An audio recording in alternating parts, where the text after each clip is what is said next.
Good. Good afternoon. This is the February 13th, 2025 meeting of the Chatham Finance Committee. This meeting is being recorded and will be available shortly hereafter for scheduled and on-demand viewing on any smartphone or tablet device. If anyone is recording this meeting, please notify the chairman. Seeing none, pursuant to Governor Healy's March 29th, 2023 signing of the Acts of 2023, extending certain COVID-19 measures adopted during the state of emergency, suspending certain provisions of the Open Meeting Law, General Laws, Chapter 30A, Section 20, until March 31st, 2025. This meeting of the Chatham Finance Committee is being conducted in person and via remote participation. Every effort will be made to ensure that the public can adequately access the proceedings as provided for in the order.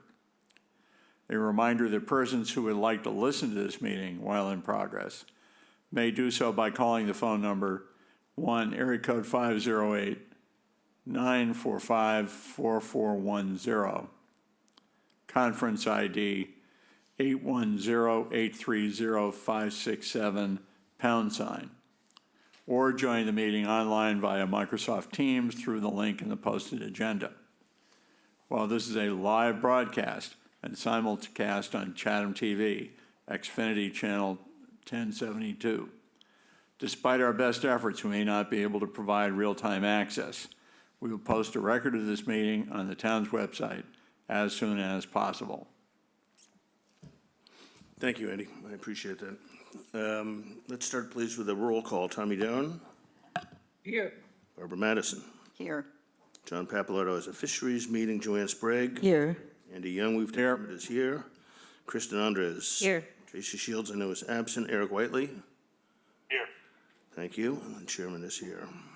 All right, we've got a quorum. We're going to continue our FY26 proposed budget review today with the schools, Cape Tech and Monomoy Regional. Carrie, let me start with you. Anything you want to say, note by way of introduction, or we should just go to Erin Orcutt from the Cape Cod Regional Technical High School? Sure, I'll introduce Erin. So we have Erin from the Cape Cod Regional Technical High School, the business manager, who will be presenting their budget for FY 2026. The total assessment for Chatham is $424,702. And then we also have debt service in the amount of $163,247 for a total of $587,949 for FY 2026 for the Cape Cod Tech. Terrific, thank you. Welcome, Erin. Thank you very much. Thank you for having me. Dr. Sanborn sends his regrets, but with so many towns, we try to divide and conquer a bit, and he was here a few days ago in front of the Board of Selectmen, and I have the pleasure of being here today. I would like to thank our full school committee, including the members of our finance subcommittee, Mr. Tullio, our chair, as well as Mr. Michaud and Mr. Galazzi. Reviewing our overall enrollment, as you can see, we have increased enrollment by 19 students this year. We are up to 681 students, which is definitely a high over the past, I would say, 5 to 10 years. As you can see, Chatham is level enrollment. We still are currently educating 20 of your students in the town. The biggest fluctuations came in the towns of Barnstable and Dennis, and really Brewster got quite a shock this year with a 10 student increase. That was quite a large influx of students from the town of Brewster. So looking at the enrollment via pie chart, it's easy to see that Yarmouth and Barnstable together make up about 50% of our students, with the remaining 50 coming from our other 10 sending towns. This is just a quick 6-year look back of our enrollment.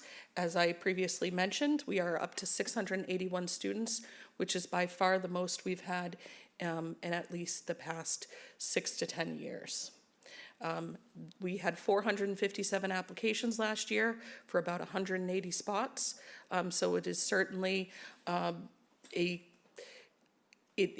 we have certainly more enrollment applications than we do seats to educate students. Our budget. Unfortunately, this year we're bringing you a budget that far surpasses any increase that we've asked for in previous years. As you can see, the budget increase is 5.68%. This is certainly did not come lightly in proposing this budget. There are many cost drivers that are coming behind this as far as why the increase was so large this year. I can say that we are in good company or bad company, however you wish to look at it, as far as budgetary increases. We all seem to have some very high costs to come over this year. So as you can see, our budget is up $993,000 to 5.68%. I will highlight the fact that we have not added any staff members in this budget. This budget envisions the same staffing with the possible reduction of an aide, but really there's no large additions to the budget, really just some significant increases in existing costs. So a snapshot of where the money comes from. Essentially, we have three large funding sources. The first being local revenue, which really is the smallest of those funding sources. That's typically comprised of interest income that was generated, as well as facility rentals. In years past, this number had been larger, and that is because this is also represents typically a contribution from our excess and deficiency fund.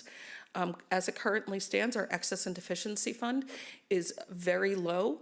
We have not reached anywhere close to the maximum, and we're tapering off our use of excess and deficiency as a means to fund the budget.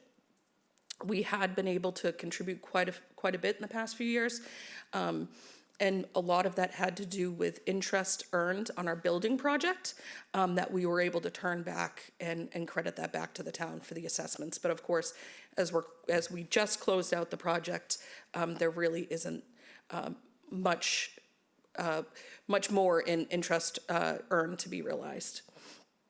The second major cost center or funding center of the budget is state aid, which we're predicting to be 4.278.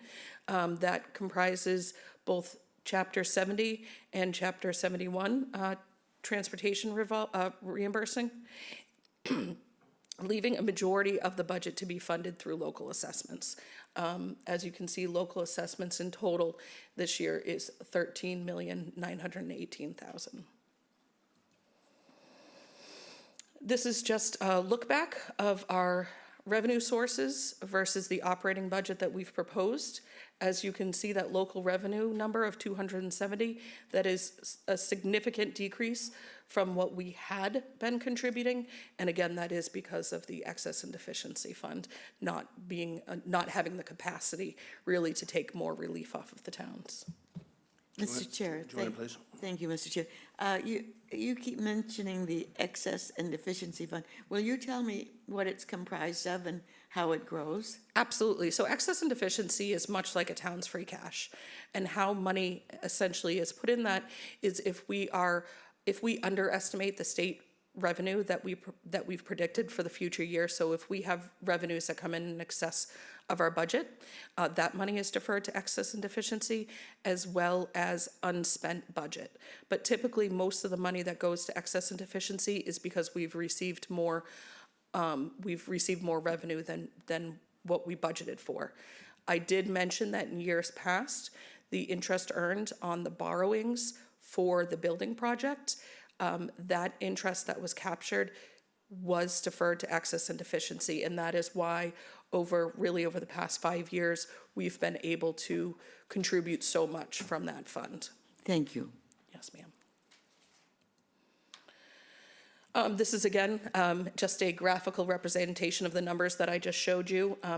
I would say what's most significant to highlight is that purple, that smallest bar in the bar graph, and that again is demonstrating that we really have had a shift, an increase in assessments, an increase in state aid, but a decrease in our local revenue.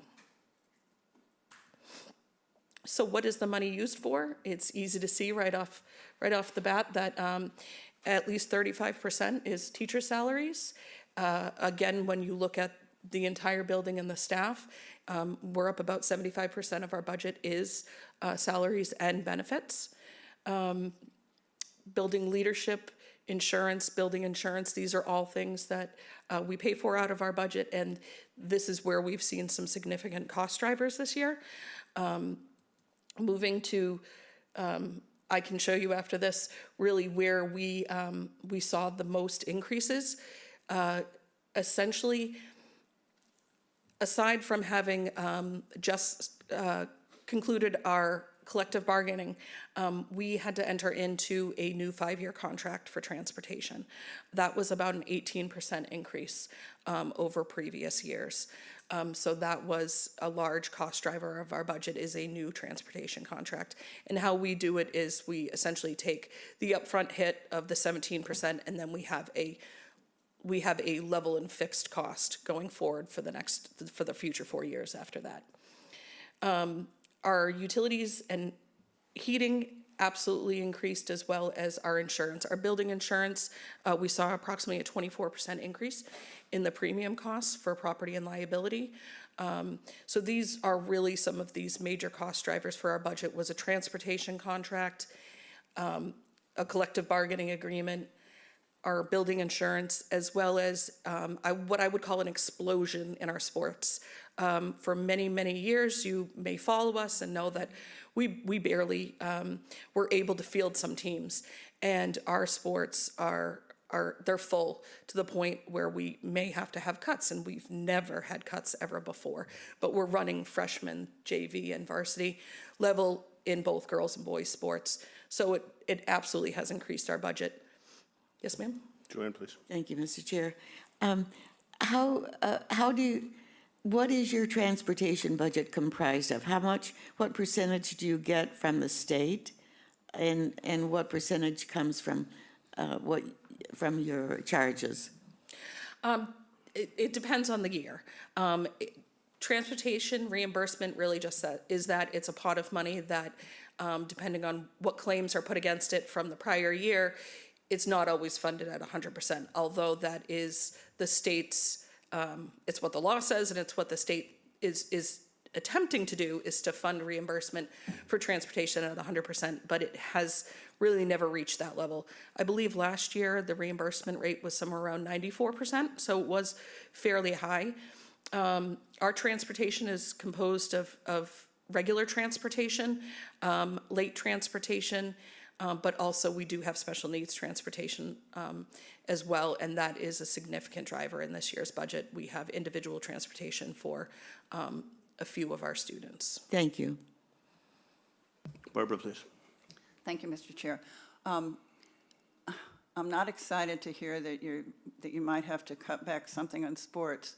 Why is it costing more if you're having greater participation in sports? Because we're fielding more teams. So now we have more coaches that we have to employ. We have more travel costs with bus transportation, more costs for the supplies and the uniforms. When I say cuts, this year we had enough that we could have fielded 2 freshman boys basketball teams. And sometimes those numbers just get too unwieldy. We don't have enough gym space. We don't have enough coaches on hand. So really, we've never cut, but we're to the point where it's not feasible for us to run a varsity, JV, and 2 freshman teams per sport. Rat. Andy. Thank you. Transportation. How many viable competitors went for that bid? None, just one. It was an interesting bid that I structured this year. There's a caveat. We are a recipient, along with our vendor, Cape Destinations, of a CEC grant, which is funding the purchase of 10 electric buses. Mm-hmm. So our bus fleet will go partially electric. Mm-hmm. But to ensure that that would be a success, I did have to structure the first year of our contract to have backup buses for diesel, as well as diesel buses for our outlying towns like Provincetown, Mashpee, and our sports transportation. So it was an interesting bidding process. I structured the bid so that you could bid on it with just a diesel price or some combination of renewable energy.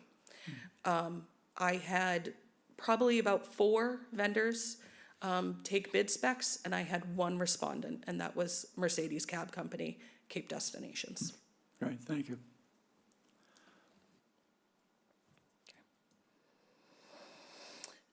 This just details our cost category history, where we are now. As you can see, due to collective bargaining negotiations, which we were able to settle all 5 of our units, we have a 5.46% increase in salaries, a slight decrease in benefits, and this is really, I want to point out, costs did not go down. But in that benefit category is our OPEB contribution. I will get to the slide at the end of the presentation, but where we are now, recognizing how large this budget increase was, we knew that we could not fund OPEB at the level that we previously had been funding OPEB. We have a funding schedule where we've been trying to dedicate $300,000 per year to OPEB. We are about 2 years ahead of our funding schedule because of positive returns. But in the current year, FY25, as well as FY26, we know that we are not able to make that full contribution. If we did, this budget would be over 8%. And out of acknowledgement of what the budget increase was, we have decided, at least for this next year, for FY26, to dial back that number.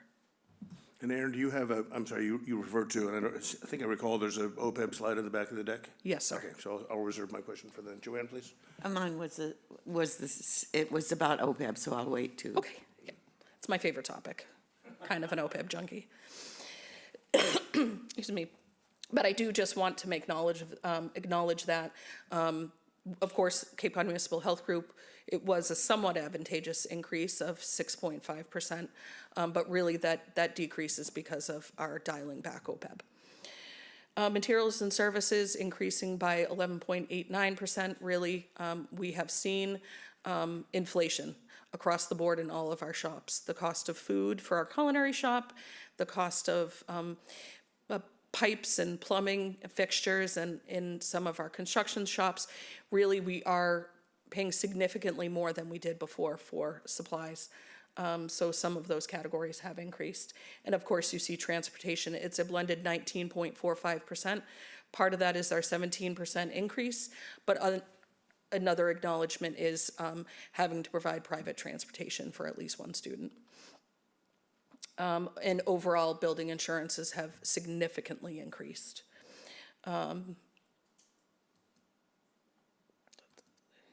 Okay, the allocation of resources, again, you can see that salaries and benefits make up 78% of our overall budget, with materials and services and capital being another 10, and miscellaneous being the remaining 10.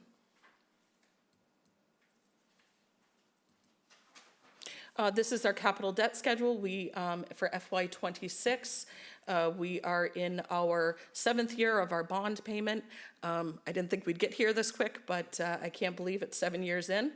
And the total principal and interest, because it was a fixed 20-year principal declining interest, we have a total assessment this year of $5,558,000.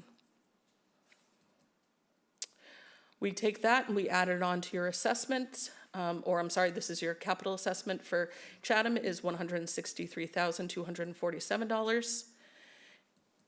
And we add that to your operating assessment, which is $424,702. This is a 3% increase for the town of Chatham, different in other towns, but Chatham was a 3% increase. This is the sum total, Chatham's assessment, $587,949. And lastly, OPEB, and I'm sorry this got a bit cut off, but Cape Cod Tech has been a member of the Plymouth County OPEB Trust since 2015. It is a fantastic arrangement for us. We had our most recent actuarial audit was, we have a liability of $17,510,000. As you can see, the balance in our OPEB as of June 30th was $3,152,000. We are funding $75,000 in FY26 for OPEB. Again, that's down from the $300,000 that we've been trying to maintain. That puts us at a net funding of, I believe, 19%. So our OPEB liability is funded at 19%, which it doesn't seem like much, but that's a very, it's a very advantageous number. It's a very, we are making very good progress in our OPEB liability. And that is the end of my formal presentation. Andy, please. I have a curiosity question. Yes. What are the most populous tech segments of the school? This year, we just placed our freshmen. This year, our top 3 shops were plumbing, HVAC, and electrical. By far, those numbers were incredibly high. Health tech was also very popular, but certainly a recognition of our construction trades, and those shops are really full to capacity. Marine technology, marine engines? Very popular, very Also? popular. Okay. Just, I was curious. Thank you. Yeah. Joanne, do you still have a question on OPEB?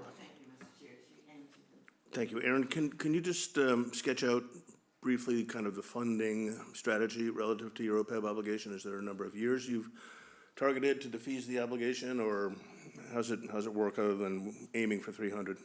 Sure. Off the top of my head, I believe we will be fully funded by 2039. That is the plan. Right now, our current funding schedule had been to contribute $300,000 per budgetary cycle. When the Barnstable County Retirement Association assessment is phased out, when we become fully funded for Barnstable County, the plan then calls for that contribution to be shifted to OPEB. So in those latter years, we will be funding somewhere around $1 million a year, hopefully, if the plan stays in the trajectory that we're going. Okay, that's helpful, thank you. And relative to your student population of 681, what was the design capacity for the It was structure? 650 with an 85% capacity. So it was designed for 650. Essentially, we could be north of 700 if we, in numbers, if we wanted to be, but we get very tight in some of our academic classrooms, and then there's issues with student to teacher ratios in some of those shop areas. So where we're busting at the seams at 680. And with the demand that you note in the building trades, do some of these kids who may have selected a trade not get into that and have to divert into X, Y, or Z? Absolutely. The exploratory process, you choose your top 6 shops. You are placed based upon how you perform really in your freshman year from the time you step in the door until we get done with exploratory. As the students progress through each shop, they're essentially graded on their behavior, their attendance, their work ethic. And that score allows them the privilege of typically getting into their first choice shop. Some students do not get into their first, some don't even get into their third. But each student is placed, and then we counsel them if there's the ability to make some movement in the future, if shop space allows. Okay, that's helpful, thank you. Further questions for Aaron? Go, good. Tommy, Eric? Anything from you guys online? Yes, all set. All set, thanks. No raised hands. Tracy is on. Oh, hi, Tracy. Okay. Wonderful. Well, there being none, Aaron, thank you very much. A thoughtful and comprehensive presentation. Thank you for having Appreciate me. it. Thank you. Okay, Carrie? Thank you, Mr. Chair. We now have Monomoy Regional School District. Presenting their budget is Michael McMillan, the business manager, and Scott Carpenter, the superintendent of the schools.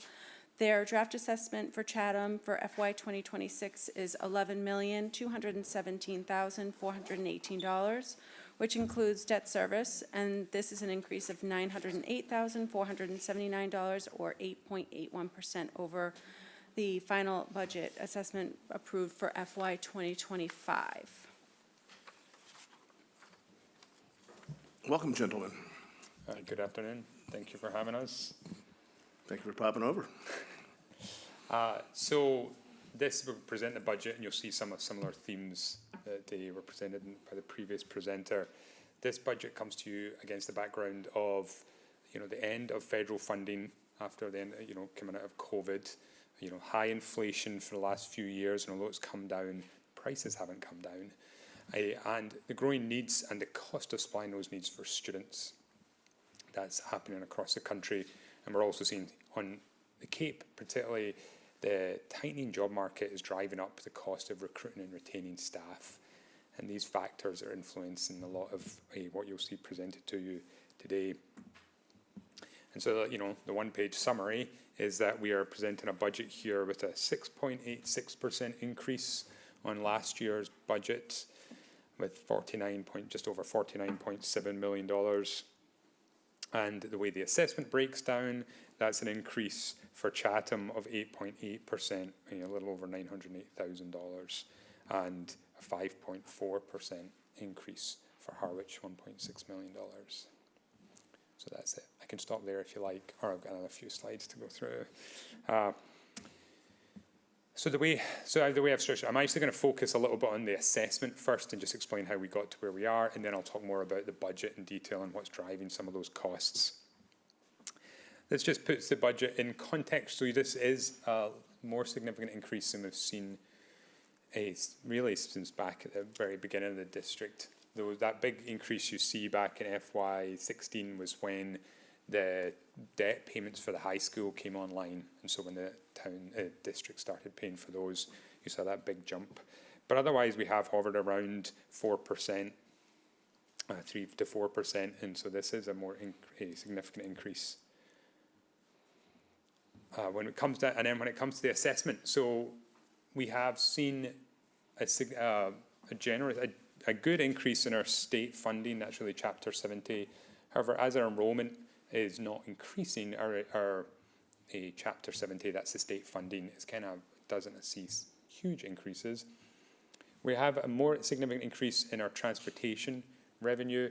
That's mostly because transportation revenue is made up of two factors. One is the money we believe we're going to receive next year, and that's what we get. The state gives us a number, and a piece which is the difference between that number and what we actually received in a prior year. And so in the prior year, there was a significant delta between the number we used in the budget, that was early on in the state's budget, to what we actually received, a couple of $100,000. Whereas last year, it was $19,000, and so that delta drives up our transportation. Joanne, please. Thank you, Mr. Chair. On the revenue from the state, does that include your circuit breaker? Is that still called the circuit breaker? Yes, so it's still And called explain the circuit that to us and how much you have been promised by the state and how much you're actually getting. breaker. So yes, so that circuit breaker actually doesn't reduce. So the way this regional agreement is structured, we have a revenue which reduces the overall budget.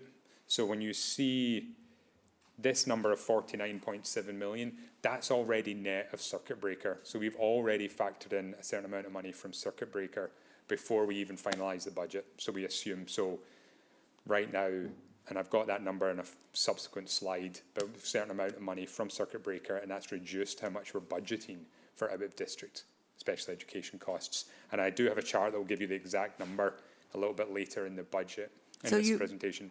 Are you saying that the state is fulfilling its obligation or its promise on that? So it's close. It's not, so I'm trying to remember, I think we're about a little over 70%, but under the Student Opportunity Act, they said they were also going to cover transportation costs, and they're not able to do that yet. But they are fulfilling their obligations for the tuition costs. Okay, And we are using that to offset the budget. thank you. So when we talk about this revenue here, so after we've settled the budget, then there's other revenue which is used to reduce the assessments. And that's what this other revenue, that's like just shy of $5 million. And really that's made up of the Chapter 70 funding, which is the state's primary vehicle for supporting public education. The other, well, the other big ticket item here is our excess and deficiency, which I know you spoke about with the previous presenter. So our excess and deficiency is the same thing, it's a bit like the town's free cash. And we have in recent years used around we've used $800,000 to offset the assessment. We've increased that to $1 million this year in recognition of these increased costs and the fact that the assessments are already significantly increased on last year. And then just as a visual representation of how the budget's funded, so you can see Harwich assessment does take up the bulk of the budget, as they have the bulk of the students. And then the next slide shows how these have changed over recent years. And so that grey block is Harwich assessment, the light blue is Chatham's assessment, and the little yellow line, that's excess and deficiency, and the dark blue block is the state funding. And so you can see that we have actually seen a significant increase in the state funding, really the highest since 2018. And that's helping to reduce the assessments, although they're still going up. And it just shows you it's a bit clearer to see when there's fewer years. So this just goes back to 2021. And so it's interesting. So in 2021 and 22, Chatham's assessment actually went down based on enrolment, and that's really to do with how the relative enrolments of Chatham and Harwich changed over those 2 years. And then in 2023, we had the change to the regional agreement. And that's when each town took on responsibility for its own elementary school. And that's why you see that more significant increase for Chatham, while Harwich has actually went down that year. And then since then, it's been much that I think, it's to some extent had the intended effect. So it's been more, the percentage increases have been more equal between the two towns. Harwich was 4.3 that first year, whereas Chatham was 2.1, but since then it was 6.2 and 8.8 for Chatham compared to 4.9 and 5.4 for Harwich. So we've seen that trend change since that change was made to the regional agreement. And Michael, Andy, I want to start with you. I guess I'm trying to figure out intellectually how come the percentage increase differs so much between Harwich and Chatham. I know there are other factors I'm probably not taking into consideration, but I'm relying on you to tell me. All right, let me see how I can do it. Okay, so actually, I wonder if I can, there's two things that really drive those differences now. So it used to be all about enrolment. So it was all about fluctuations in enrolment, and it's all relative. So it's only how your enrolment changes relative to how Harwich's changes. So if you both go down at the same, it has less impact. If one goes up a little and one comes down. So this year actually, and I've got a slide as well that will show that the Chatham's foundation enrolment went up slightly by like 5 students. And Harwich's went down by 4 students. So that delta is really what makes the difference. Okay. And because it's all relative, and because we're talking about how we divvy up the money that that's changed from the previous year, small changes make a big difference. The other thing is the actual elementary school budget. So as the elementary school budget increases or decreases, but waxes and wanes, then that also impacts you directly. So, for example, if we've added a position, or if somebody at the elementary school takes on health insurance, which they didn't have last year, then that increases your budget because that's now directly assessed to you. And because it's, because there's there's not that many people there, 1 or 2 changes can have a big proportionate change. So it's really actual costs and enrolment and how that impacts the assessment. I should say, And then the minimum. So the minimum local contribution. So I wonder if I have, let me see, I'm going to just jump ahead a little bit here. Okay, so I'm going to, because this is this slide, if I can, I've lost my, here it is. Okay, so this is Chatham's minimum local contribution and foundation enrolment. So that's what I was talking about when I was talking about enrolment. So foundation enrolment is actually all the students who live in the town that go to public schools, essentially, not just the ones that come to Monomoy. So the way the regional agreement is, a lot of the calculations are based on foundation enrollment, not actual enrollment. And it's how that number changes. So, and you can see, if you can just see from FY 25 to 26, see the orange line just goes up a tiny bit, and that makes a difference to the assessment. So it's you know, the regional agreement, the formula is so complicated now since we made these changes, but it actually affects us in a number of different ways. One is that the state uses this year's foundation enrollment plus a financial data about the town, like the assessed value of the property and a assessed income revenue, and that calculates the minimum local contribution that the town has to make towards education. And the way the regional agreement is structured, that's the first thing that's assessed to you. So essentially, we assess to you the minimum local contribution, we assess to Harwich the minimum local contribution, and then we divide up the rest of the budget based on the formula. So the state sets that minimum local contribution, and again, because your foundation enrollment has increased, whereas theirs has gone down, and other factors, your minimum local contribution went up more than theirs did. So it's a slightly smaller portion of the budget, but you now own a slightly larger part of it. I mean, not as much as Harwich, but just it's the delta. It's all about the difference, you know, it's all about how much it's changed from year to year, rather than the net amount, the absolute amount. And then I just want to chime in and just give Joanne, you know, some additional information on, it's not circuit, we'll say it's related to circuit breaker, but it's related to just out-of-district tuitions. There's an additional driver in those out-of-district tuitions, and that's what happens at the state level with, the state has an organization called the Operational Services Group that, or the Operational Services Division, OSD. So they're responsible every year for setting the rate increase for these out-of-district placements. So, you know, so the state, you know, I've been a superintendent for a number of years, and there have been years where the state didn't step up to that 75% level on circuit breaker. They've gotten a lot better lately. And while they've gotten a lot better lately there has been some difference in what's going on at the Operational Services Division. So in 2024's budget, they greenlighted a 12% increase across the board for out-of-district placements. And school districts are still catching up with, you know, with that increase. You know, so it doesn't, so we're still feeling the impacts of that 12% increase back in 2024. So you've got a lot of things that are going on there. So it's not just circuit breaker that impacts those out-of-district costs, but it's also, this other division of the state that's setting what the rate increases are. And then anytime you have a child that's outplaced, the outplacement can go and renegotiate the increase and to say, okay, well, we need, this child's going to need X amount more, and you can go appeal it to the Operational Services Division.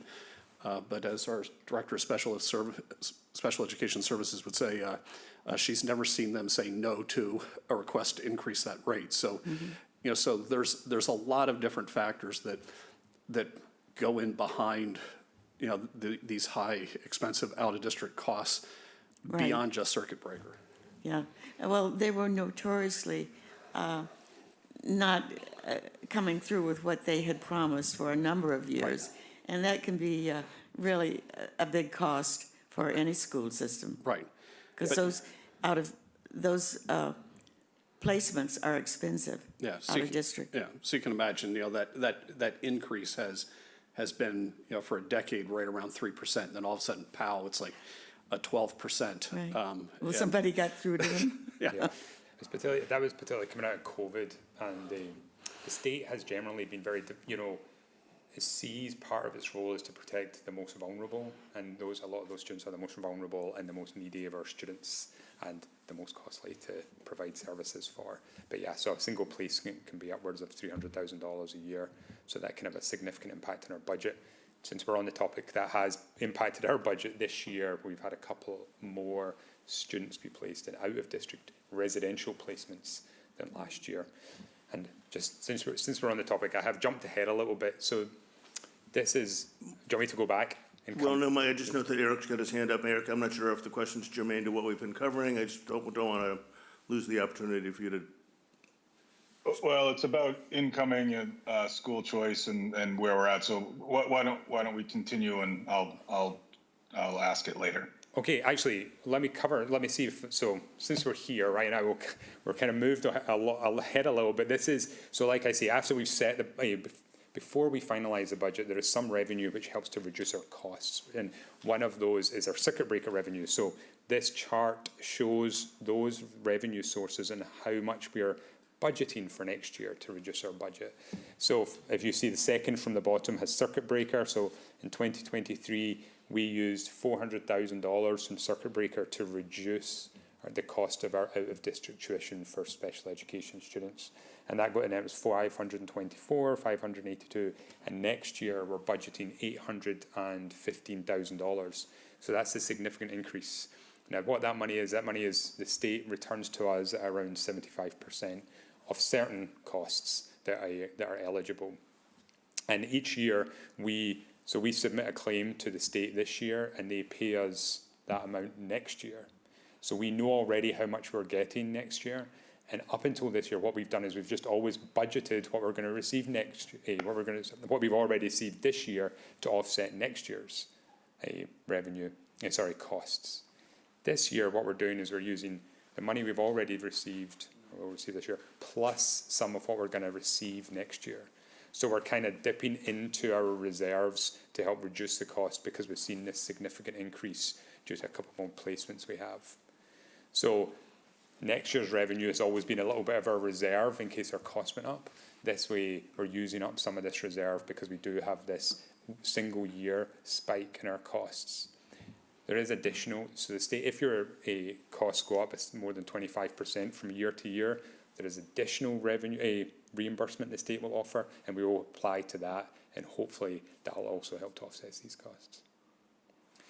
What's also on here is school choice. So school choice is the second from the top, so you have Title I and then school choice. So school choice is the money we receive from other districts through the state manages the program. So if students from other school districts come to Monomoy, then we get money from the state to help offset the cost of those students. And likewise, students from Chatham and Harwich that attend other public school districts, we send money out. Yes. How much, excuse me, Ms. Go ahead, please. Thank you. How much per student does the state send you up for school choice now? Still? 5,000 since 1993. Yeah, it does vary. That's right, that I know, hasn't increased at all. Yeah, it does vary a little bit based on special education needs. So if a student has an IEP, then that does change the number. So it sometimes gets up upwards of 6,000. But yeah, Thanks. but so we have been a net benefiter. So we benefit more from school choice than we pay out, and that helps to offset our costs. And we have built up a balance in our fund, and we're spending that. So we've been able to increase. So we're actually using more than we'll receive next year because we have some funds available to help offset the budget. And we have a plan to modulate that in the next few years. And that helped us to keep some of the positions we lost, or the funding we lost when the ESSER funding from the state, the federal funding as we came out of COVID. As that went away, we were able to use these school choice funds to kind of offset that reduction for a few years. And so that's also going on.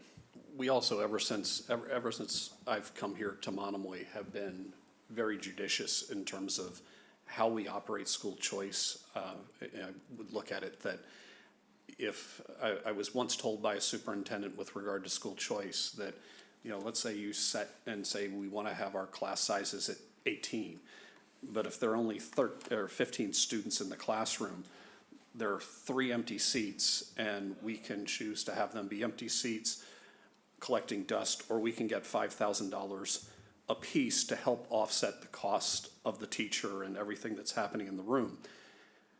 Alternatively, we could go open up school choice and take every application we get and fill empty classrooms, but at $5,000 a piece, the cost of that teacher, teaching assistant, the supplies aren't made up by $5,000, and it ends up being a sort of a money losing proposition for the school district, which ends up getting passed on to the taxpayers. So we want to make sure that we're sort of approaching school choice and have been, since we've come together as Monomoy, approached it as a free seat model. Like, do we have free seats to go and keep our class sizes at 18, but not add entire classrooms of school choice children? That makes sense. Eric, let me turn it back to you to. Great, well, thank you. So that answered most of the questions I was going to have on school choice, so that was good. Specifically for Chatham Elementary School, is there anything different that happens there? And is there a net gain or negative for school choice for kids in that building? So does anything different happen if we're putting kids in school choice into Chatham Elementary? No, so just I guess maybe to further clarify Eric's good question is, if it's a Harwich family that's coming over and choosing Chatham Elementary, there's not $5,000 that's exchanged. It's if there's a Chatham or a family that's coming from Brewster and school choicing to Chatham Elementary, that there would be $5,000 coming to the district. So we do have some families from Harwich that choice over.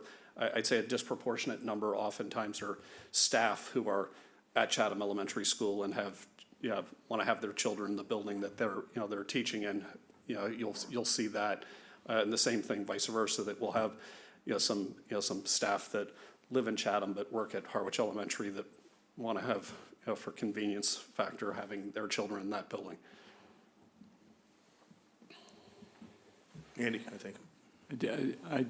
I take it from the positive number there that the regional district is still considered to be relatively attractive versus other districts on the Cape. Yeah, we'd like to think so. I think on some level we just the fact that we have more families are wanting to come here than are leaving us is a barometer of that.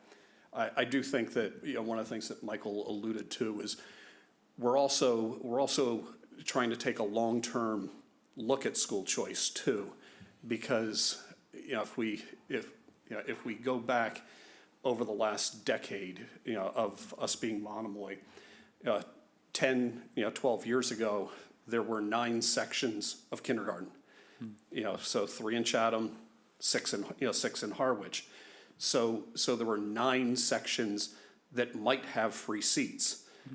Today, we have, I believe, 1 section of kindergarten this year at Chatham Elementary, 4 at Harwich Elementary. So we have a lot fewer classrooms that potentially have free seats. So if we kind of move that forward another 10 years, there are going to be less children coming in through school choice, and we can't count on every year having over $1 million to offset costs if there's just fewer children that are coming in simply because there are fewer children on Cape Cod. So it's so we have to keep that in mind, and again our sort of thinking long term at what that looks like and how do we have to respond budgetarily to go and have things be assessment-wise smooth for the towns over the years. Thank you. I think also with the new school, the renovation at Nauset, the new build at the high school, and in DY as well, we face fierce competition to keep the numbers we've got. Barbara, please. Thank you, Mr. Chair.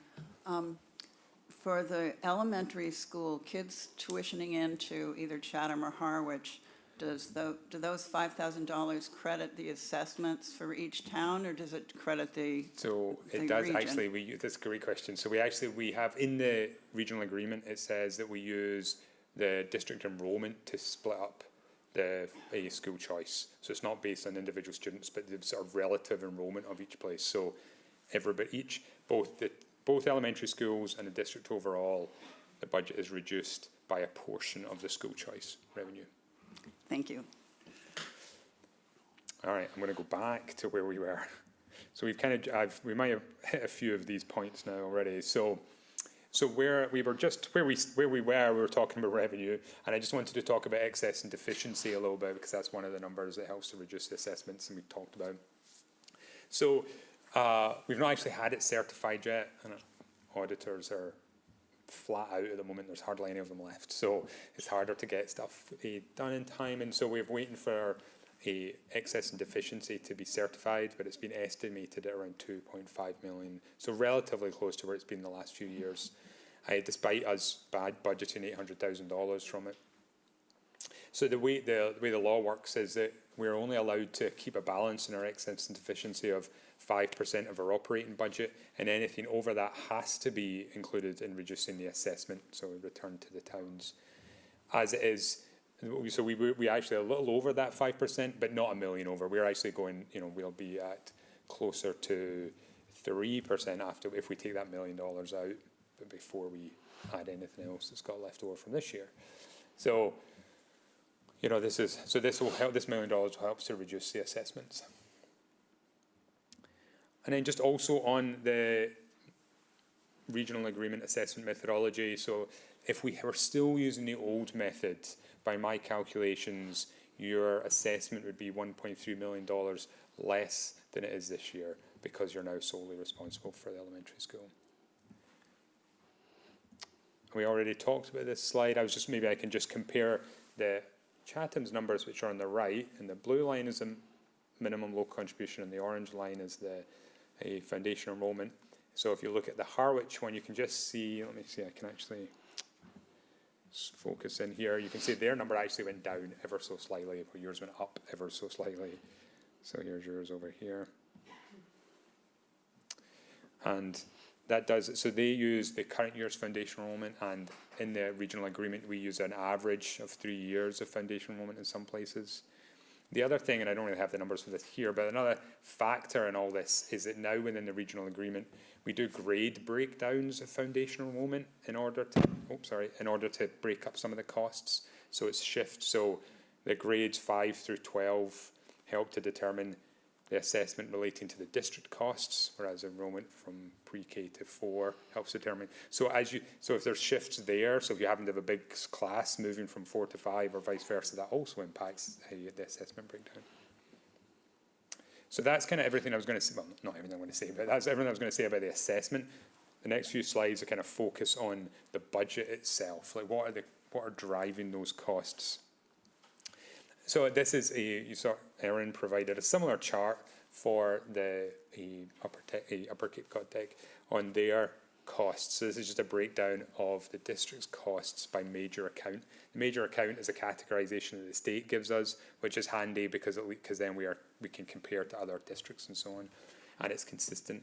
So you can see teachers is that blue portion, the blue segment. That's by far the biggest part of our budget, and then benefits and fixed charges. So between teachers and benefits and fixed charges alone, you're at 50% of the budget. The other sort of significant pieces, pupil services, and that includes transportation. Then programs with other school districts, that includes out-of-district tuition and also the school choice payments that we make out for students that attend other districts. Operations and maintenance is 9%, and so those are the biggest things. I think this is sort of for interest's sake, really, is looking back 10 years ago to see how the proportions have changed. Often it's hard when you're just looking 1 year to the next. It's hard to necessarily see long-term trends. So you can see actually, so benefits and fixed charges have gone up significantly.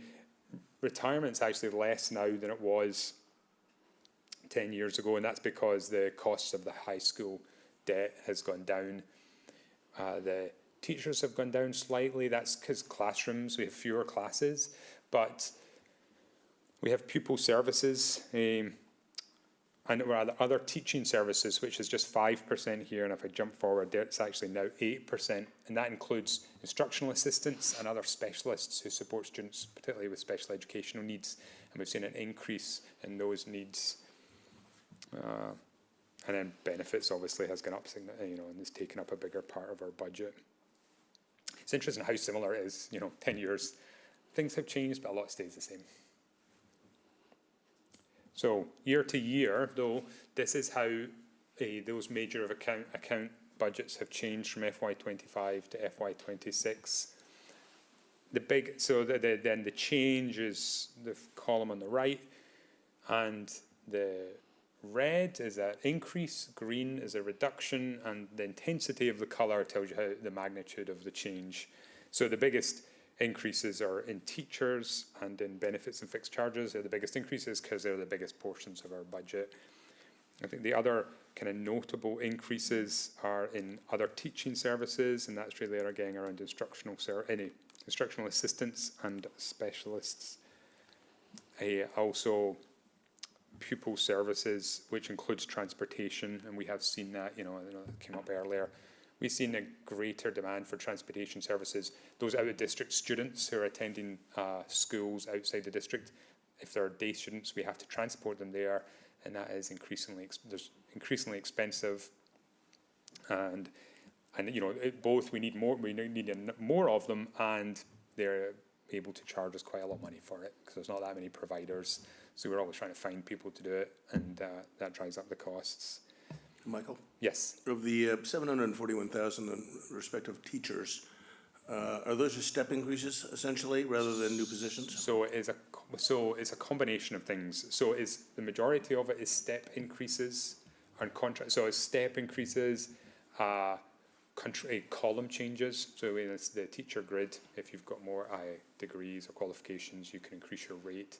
Turnover. So one of the other things that we found is that it used to be, I would budget a person's salary, and if they retired or left, we'd have our savings because they'd be replaced with someone who's more junior or had less experience. Increasingly, what I'm finding is somebody leaves and they're replaced by somebody who is more expensive because there's not as many people available and young people available to take the job. So when somebody retires, we're not necessarily saving money. So that's driven up our costs. So it's those column changes, turnover costs, it's contract changes. There are some additional, there's I think overall in teaching an increase in one, is there even? No, actually no. So there's actually a slight reduction, but I'll show you that in a minute as well. And I think that shift that Michael was talking about, where it's, we used to be able to see a senior person retiring and us bringing in somebody low on the salary scale, is sort of a factor that's caused because of the change in the housing market here. It's young folks that we'd love to get that teacher fresh out of teaching college and have them grow through the system, but oftentimes they come here and it's like, okay, where am I going to find a place to live on that starting teacher salary? So at least last time when we went through contract negotiations, we wanted to make sure that we had our salary increases so that we could have people afford to live in our towns and stay here. But we still, we're still finding the challenge that, that oftentimes it might be a veteran teacher off Cape who may have inherited a family home here, and it's like, okay, well, sure, I can go change my career, come down, live in one of the Cape towns and teach at Monomoy.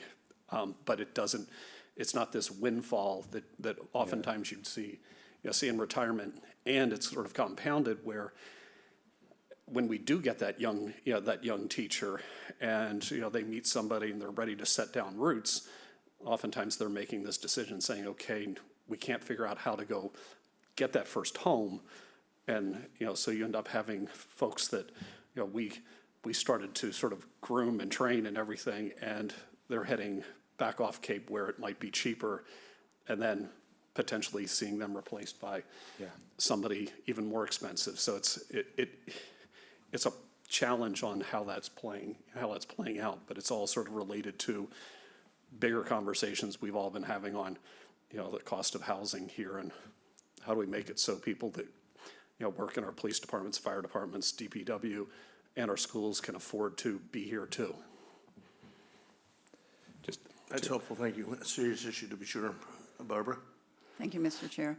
Have you had any trouble replacing teacher vacancies or filling teacher vacancies, rather? I would say yes and it really depends on the field. So I would say, even when I was off Cape, I would sometimes joke that it's really easy to go hire an English teacher. There's a lot of people that will get a college degree and say, hey, I can go off and teach English. Science teacher, more challenging. A chemistry teacher or a physics teacher within science, really challenging. So we see certain disciplines that I think there are fewer people that are heading off into that. And just the further you get out on the Cape, the more challenging it is. Sort of your applicant pool seems to keep getting smaller and smaller for that cohort. Thank you. So just two other lines I just wanted to highlight here. One is the debt and retirement service, which is really, there's just two projects in there. One is payment on the high school, the ongoing debt payments for the high school construction. And the other is an estimate of the first payment on the middle school project to do something around deciding and the rest of the scope of that project, whatever it ends up being. So the reason it's actually a reduction is because we restructured the high school loan this year. We went back out to borrowing and got a better rate, and so we were able to reduce our costs a little. And the way it's structured, they go down year to year anyway. So, and we'd already budgeted for this year some of those costs related to the middle school project, so they're already reflected in the budget, and it's really just that savings from the high school that's in there. So that's why there's actually a reduction. And just since we're on that point, wherever we end up with an article for middle school debt, it will not impact the budget because we've already included an estimate of what our first payment will be.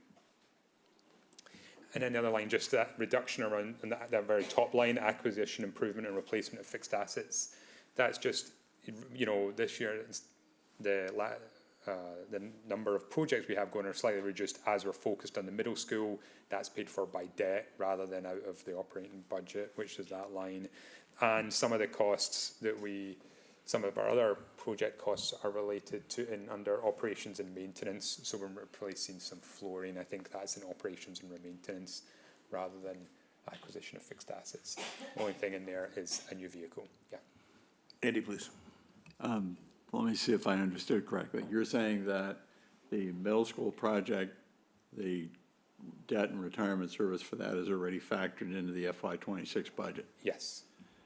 but you don't have a project cost yet, do you? No, but we've worked with our financial advisors to come up. We've budgeted $300,000 for our first payment in FY26, and we'll be able to structure it. So that was one of the scenarios we worked with them on for one scope. Okay, And so it's an a rough, estimate of where we, I yeah. would call it a rough estimate. Yes, Yeah, exactly. okay, all right, thank you. You had me confused there for a second. Michael, not to go too far afield, but just sort of from a comprehensive perspective, is the intentionality of the working group around the middle school repair project, is that a comprehensive envelope review? Is it strictly the siding? There's articles about air quality and leaks, and how is the district thinking about addressing this issue? So I would say it's a very comprehensive envelope project. So it began, I think conversations that we had with you, going back 5 years, we were sort of warning at some point we're going to need to replace the roof. We know that the roof was pushing 30 years old, and so had been planning for that to be the first capital project. And then in recent years, it's pretty clear that we were able to do some patchwork on the roof to get us by in the short term. But metaphorically, when it comes to the siding, there's too many holes in the dike to go and have that be the project that's out further in the future. So the building committee, middle school building renovation committee, met. To make a long story short, I think fundamentally what's challenging with the siding is when the building was expanded with the fifth grade, what was the middle school wing, and re-sided all the way around. The contractor didn't flash beneath the windows using sort of modern approaches so that when water gets behind the siding and comes down along to the base of that window, it sits. And that has caused areas of the siding to prematurely age. Now, granted, they're almost 30 years old anyways on a wood building, so at some point it was going to need to get refinished, but it has sort of increased the pace that we need to address it. So the vote was at the building renovation committee to expand the project to do it right, not just do siding and not fix what's fundamentally wrong. So the sill's underneath the window, and the only way to go and address that is to take out the window. If you're going to take out a 27-year-old window, it would make a lot of sense to go correct the header board, put modern flashing on it, and put back in a modern window that's triple pane instead of double pane, that it will have better insulation factor, and not be back here in a few years for a window project too. So the scope expanded to siding and windows, and we are also we've been accepted into the state's school business authorities accelerator repairs program for a roof project. So that we're working through that process. We don't have any quotes on what the new roof will be, but you can imagine it's siding, roof, windows. So it's, in the end, it would be the whole envelope that does get updated, and would have that building ready for the next 30, 50 years. I'm reminded of the cautionary tale of the person who doesn't complain that his roof leaks unless it's raining. Do you anticipate that the timing of the prospective roof project will be within a couple of years, rather than redoing all the siding, redoing all the windows, and still having a leaking roof? So at this moment in time, and again, we don't have noticeable roof leaks, so we've been patching the roof, but we also know that it needs to get replaced soon.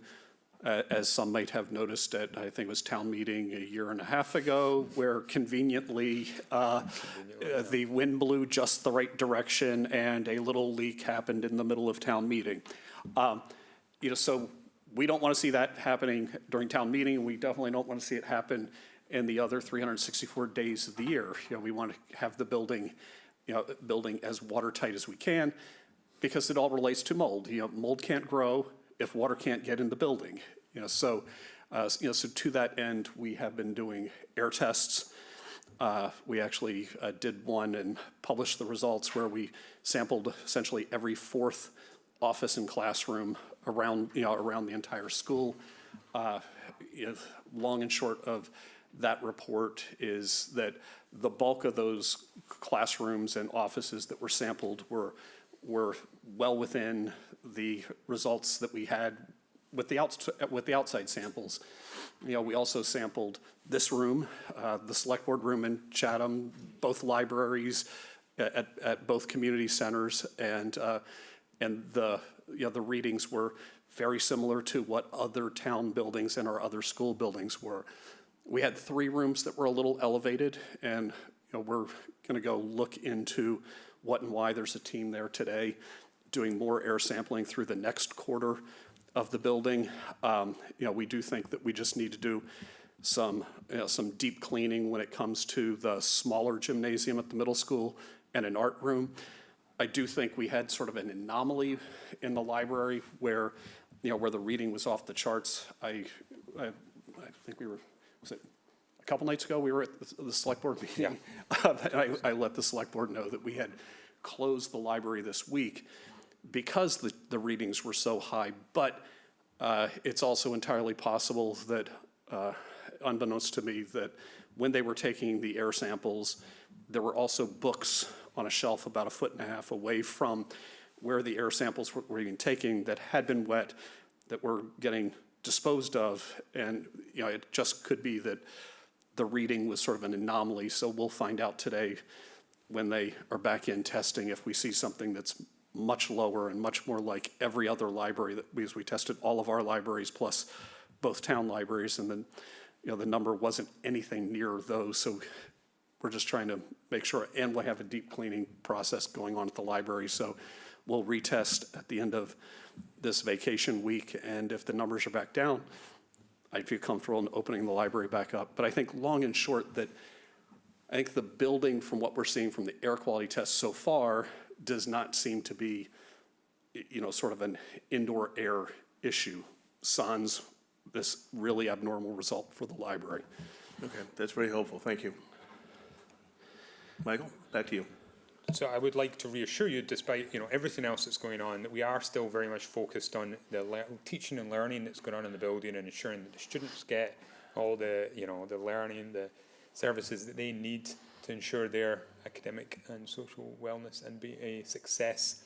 We have the work around the portrait of the graduate and the strategic plan, and of course that does have some dollar signs attached to it as well. So with that in mind, the principals and administration team have put together a number of items which they are hoping that we'll be able to fund in this budget to help to improve that education and continue to deliver and meet the needs of our students.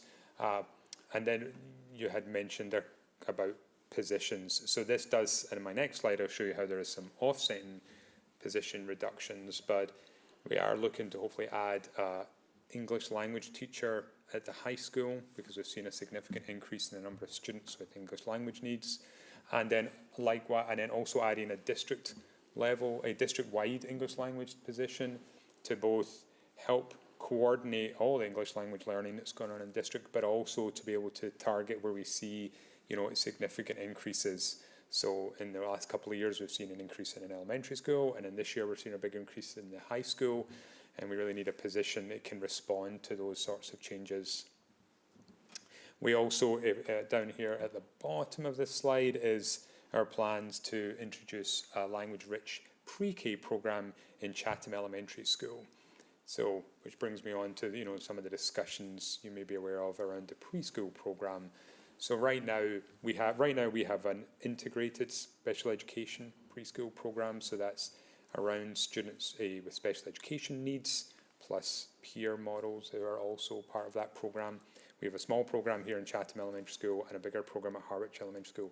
Based on the numbers, next year we'll be consolidating that program entirely at Harwich Elementary School, because there's so few Chatham Elementary School students who have been, Chatham students who have been deemed eligible for that program.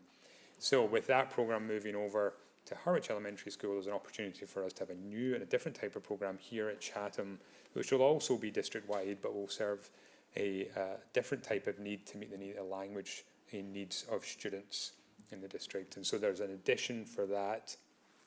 And I'm just going to jump ahead and I'll come back to this slide, but offsetting those staffing changes, we are looking to make some reductions. So we're reducing, driven by enrollment, we're reducing 2 classroom teachers, one at Harwich Elementary School and one at the middle school. And then we're also, because of that change that I talked about with the preschool, the integrated special education preschool all moving to Harwich, there's still, even with that, there's a fewer teachers required, and so we're making a reduction on that. I should say there's a typo in this slide. Actually, there's 2 typos, but actually this, so it says reduce 1.5 FTE. That's actually should be reduced 2.0 FTE integrated pre-K positions, and the total savings is $411,000. So that 4 reduction offsets the 4 increase. Joanne, please. Which foreign languages do you teach at the school? At the high school, we teach Spanish, French, Latin, and Mandarin. Oh, you're still teaching Latin, huh? Still have Latin. It's very popular. Yeah, good. Okay, thank you. Barbara. Thank you, Mr. Chair. Do your teachers know about and apply for the Cape Cod 5 mini grants? Yes. They do. Yeah, we do. We got a lot of great mileage out of that. Some great programs. So the other, just a couple other things I want to highlight in this. Some of these are small items of $5,000-7,000, and there's obviously some larger ones. So as well as those things I've already mentioned, the top one here is our elementary math curriculum. So we're introducing a new math curriculum at two elementary schools, which will have professional development costs, but also material costs, which are assessed to both towns. And then we also have so one of the things I mentioned earlier is about the growing and diverse needs of our students. So we are seeing, although enrollment is going down, we are seeing some of the needs of our students growing. And so we are a lot of professional development in this budget to provide our staff the training and development that they need, so they've got the skills and capacities and capabilities to meet the needs of our students. And so there's a few lines in here around professional development. All right, and then I've already mentioned some of this already, but we continue to have some facility related projects. We continue to replace carpet here in Chatham and at the middle school. We're looking to buy a new facilities vehicle. We have a capital stabilization fund, so we ever have a disaster in the middle of the year, then we have a fund that we can draw on for that. And then, as I mentioned, we have the money that we've budgeted for the high school construction and for the middle school project.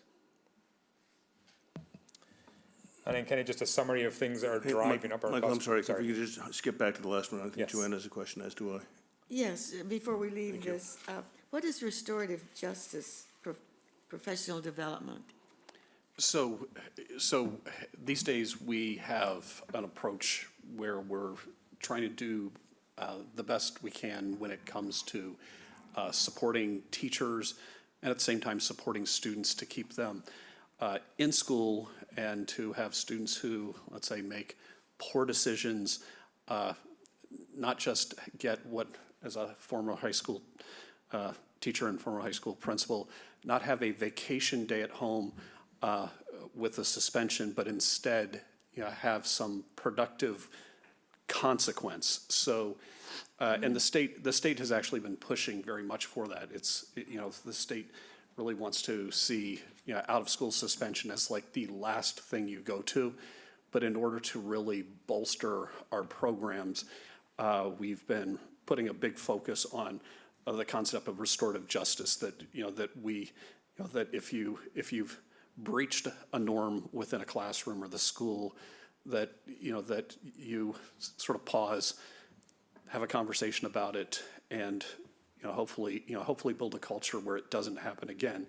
We actually have a presentation that's going to be happening before the school committee tonight, just on the data of putting this restorative justice approach at the high school and how much the discipline referrals that are dropping by addressing it from a restorative standpoint first, as opposed to, oh, you made a mistake, detention or suspension. So so the professional development is taking the position that we added, where it's somebody that's working with students in with that sort of approach.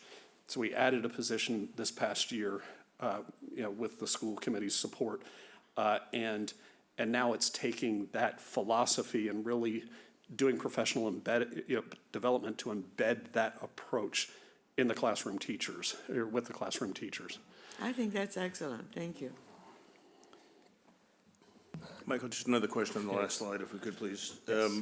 Under the renegotiated district agreement, Town of Chatham has carriage of capital spending at Chatham Elementary? Yes. So that 40K for the carpet is on us? Yes, Yeah. and that's included in the assessment already. That's already reflected. Thank you. So yeah, just some other bright spots, I guess, in the budget that's driving up those costs. We continue to struggle with our property insurance. It generally goes up like 15% a year. We don't seem to be able to do much about that. Those budget requests we've talked about, staff when we've talked about insurance. So, I mean, it's a sign of the times when we talk about only 6.5%, but we had originally budgeted for a 10% increase. So 6.5 was good news. We continue to see our building maintenance costs go up. Although it doesn't, not as we had some significant jumps over the last couple of years, we might be leveling off now, hopefully. but just, the cost of maintenance, the contract services, their rates go up every year, and so that's reflected.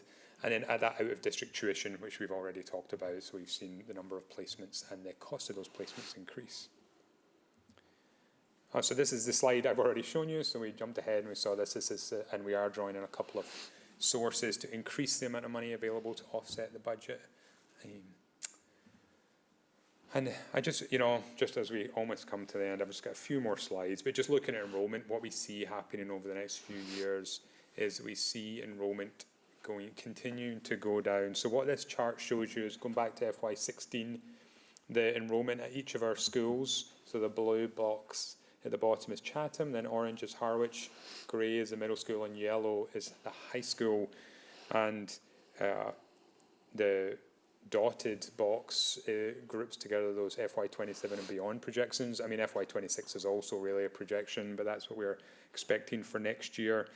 And so if you look at FY25, you can see that we were at 739 right now at the high school, which is the highest that enrollment's ever been at the high school. So we've seen this big bubble kind of coming up through the school, and we're now the highest we've been.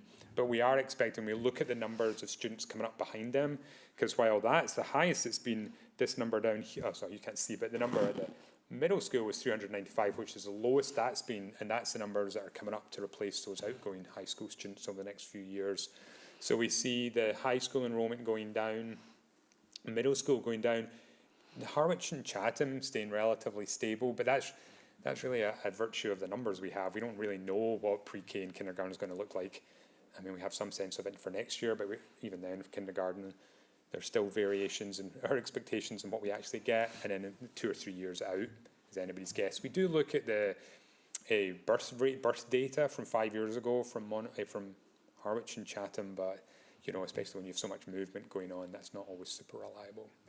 But we do see enrollment, and so that's why we have some comfort. Although we've increased, the reason it comes after this slide is that we are dipping into some of those reserves. We are confident that we're going to see some of our costs go down as our enrollment goes down over the next few years. So, Michael, as you look at that, I mean, you just made a reference to you seeing some of the costs go down. What? Sorry. How do you? I mean, what do you think about this? What as an educator, as a finance officer, what challenges does it present to you? What opportunities does it present to you? What keeps you up at night when you look at these trends? Yeah. So that's a good question and a long conversation probably. But I mean, I think so we are seeing this trend. So we are seeing that. So if we had fewer students, and that doesn't go down like this, it sort of steps down. You get to a point where you need a couple less classroom teachers, and you do have a saving. And we are seeing that this year even we're able to reduce at Harwich in the middle school. But at the same time, we are seeing an increase in the needs of those students. So we do need more English language teachers, our special education costs have gone up in a variety of ways. But I do think that, I mean, the difference between servicing 739 students at the high school and 620, I mean, that's 100 fewer students. I feel that's definitely going to impact on the number of staff that we need in that building. This is just talk, right? So freelancing, I got it. Yeah, so what it'll actually look like when we get there, I don't know, but it does. Right now at the high school, particularly, they're bursting at the seams. So we're using flexible spaces or currently classrooms. That won't be the case in 3 years' time if these projections bear out. The things that kind of makes me comfortable where we are in terms of our costs. It does make me nervous in terms of our budget, our revenue, because as the superintendent mentioned, our school choice revenue is going to go down, and that is a big part of our budget. It will impact our Chapter 70, the money we get from the state, although the Chapter 70 has this line in it right now that you're held harmless, so your money never goes down. So it doesn't go up as much as it would if your enrollment was increasing, but it never goes lower. You have a per pupil minimum increase of like $30 or $60 per student. So you always get a little bit of a bump, so it doesn't actually go down. So, and if your enrollment's going down this much, then that helps to, offset. That actually is a positive trend. So I think we'll be able to meet the needs of our students. I think we'll be, in terms of opportunities, maybe we'll be able to, flex our staff to meet our students more widely. It does, in some ways, it'll be harder to, if there's fewer students, it's harder to continue to justify the same level of staffing. So there's lots of questions, asks, and pressures that will push in one way or another. I think from a superintendent standpoint, and this is where I make a business manager go gray and lose his hair, Not only here. I think, like I would have a saying that it's far more challenging to go operate in a situation where you're seeing, decline, Yeah, decline it in does. enrollment, Totally agree. and decline in staffing. Paralleled with, at the same time, we have lofty and important work that we've identified in the strategic plan. And I think one of the things that we, Robin Millen, our assistant superintendent, and I and the high school principal, middle school principal, were visiting schools and will continue to visit other schools. But we visited 2 schools in Rhode Island that are actually slightly smaller than our high school, but offer a pretty robust career path within a high school. And again, it's not wanting to replace what's happening over at Cape Tech, but we have students every year who either choose not to go to Cape Tech or don't get into Cape Tech because their enrollment's full, yet want some sort of career pathway.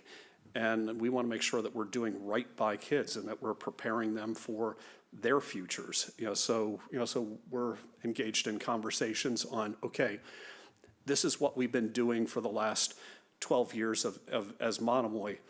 Now, how can we overlay on top of that, some career clusters where students, let's say, want to go get an experience with finance and accounting, and how do we put that in at a time where things are shrinking, and looking at models out there that that other schools have been able to do that. How can we learn from them?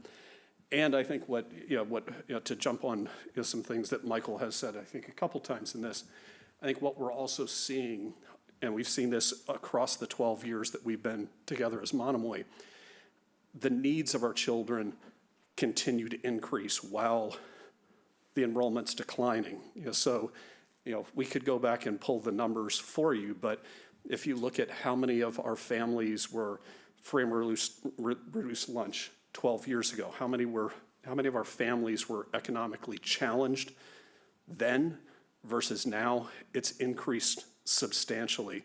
If you look at the number of students that are in our district that are English language learners or that don't have English as first language at home, over the 12 years, it's increased substantially to the point that in this presentation, it's us adding 2 English language teachers and also trying to focus on adding a program at the preschool level that can better support students to be kindergarten ready. That's a language-rich preschool, just knowing that there are families out there who haven't been accessing the preschool opportunities that we've made available. And I really am so proud of our 2 towns to have those vouchers available, but there's still kids that are showing up at preschool, showing up in kindergarten without that preschool experience to help. And we want to find a way to go identify who those families are and better support them to have their children kindergarten ready. So hence the program at Chatham Elementary School. I appreciate that. I mean, it's obviously a trend over the last decade, even elite liberal arts institutions having a slightly more careerist perspective, at least in some parts of their curriculum. So good for you guys for thinking of that. Yeah, and I say tongue in cheek. My daughter is in her junior year at the business school at the University of Georgia. She has occasionally in her first year there been, it's like, okay, Dad, how come accounting was like a really challenging class for me? It would have been nice if we had an accounting class at the high school, so I could have had a little. I'm like, yep, I hear you. I hear you. We're working on it. We're thinking about it. It's good. All right, well, that's helpful. Thank you. So the last couple of slides actually are just kind of reality check slides. So this just compares our expenditure to other school districts, just to make sure that just to get a sense of where we are, that we're in the right ballpark. So what this chart shows is the per pupil cost, per pupil expenditure for all districts in the state. So it starts with the lowest on the far left, and they're ordered until you get to the highest on the right. So it's a state calculation, so there's some things in there and some things not in there, so it's not as simple just taking our budget and dividing by the number of students. But it does give you a nice way to compare states, districts, and get a sense of where we are. So unfortunately, the most recent data you can get is for FY23. FY24 is not out yet, but this shows you, so we are right now ranked 121st from the most expensive to the lowest out of 398 reporting districts. And so that you can see, it's actually the red line you can just about make out in about 2/3 of the way up the slide, and it's labelled there. And you can see some of the districts around us. So I put Nauset. So Nauset's a little bit higher. I mean, that's partly because Nauset's only the middle school and the high school. And that's part of the reason, although it's mixed because middle and high school is normally more expensive. Actually, in Nauset's case, if you added in Orleans and Brewster, they would probably be, because they're relatively small, their per pupil cost is also high, so that might not make that much difference. Whereas Harwich Elementary School, the per pupil cost is probably a little lower because it's so big for an elementary school. You can see Dennis Yarmouth is a little lower than us, and then the state is a little further over, not quite halfway up. And if you go back, hey, this is 22, so we're 114th out of 398 in 22, so you can see we're kind of around the same place. And even if you go back to FY14, we were still in that sort of similar neck of the woods. Really the big change there is DY has kind of drifted past us to go lower per pupil. But that just gives you a sense of where we are.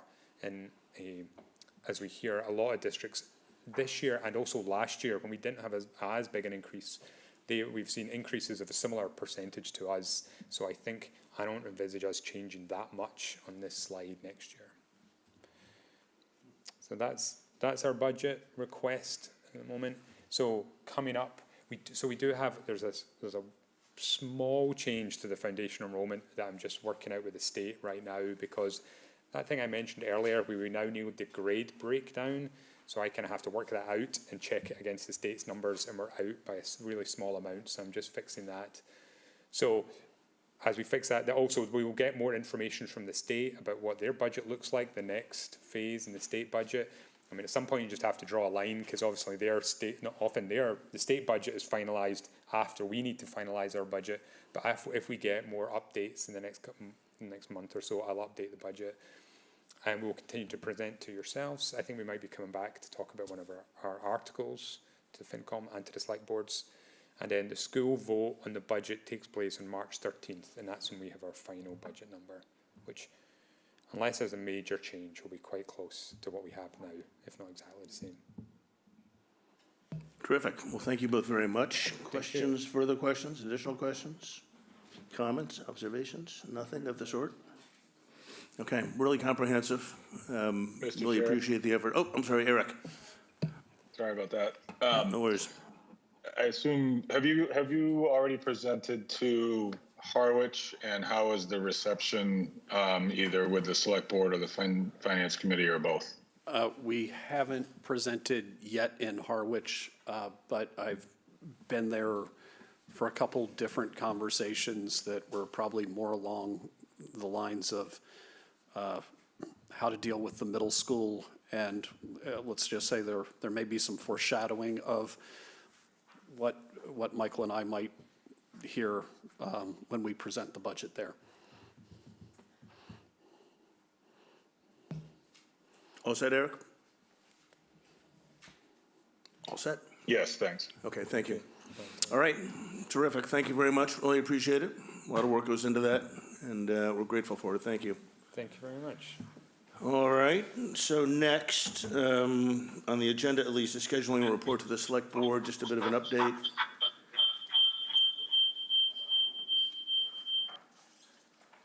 Wow, sorry. Bit of an update. I was able to cobble together enough energy yesterday to get probably half the report done. My goal is to finish it tomorrow and get it to you guys. It might be Saturday morning. It obviously encompasses everything we've spoken about and kind of the directionality and the like, but I want you all to take a critical eye to it. I think from a process perspective, to the extent you've got comments on the draft, we'll obviously wait until Tuesday to exchange conversations around that, but if you have ideas, or if I'm, outside the lines or something, just send me an email or pick up the phone. We won't have deliberations, but I'll take the observations under advisement, and if there's enough energy around that amongst different members of the committee, then I'll obviously incorporate the changes, but I'm trying to adhere pretty well to what my instructions have been. And then, I guess that was it. I had something else in my mind, but it's probably drifted away. So, I guess we'll take a motion to adjourn. Oh, Barbara, please. Happy birthday, Mr. Chair. Thank you. Thanks, Barbara. Did you bake me a cake? How about some cupcakes? Well, thank you. That's very kind. That might be another reason why I may not be able to get the report done by tomorrow morning. Okay, I'll take a motion to adjourn, please. So moved. Second. All right, thank you. Tommy? Yes. Barbara? Yes. Joanne? Yes. Andy? Yes. Kristen? Yes. Eric? Yes. Chair wants to go to his birthday party. Yes, please. All right, thank you, guys. Appreciate it. Carrie, thank you.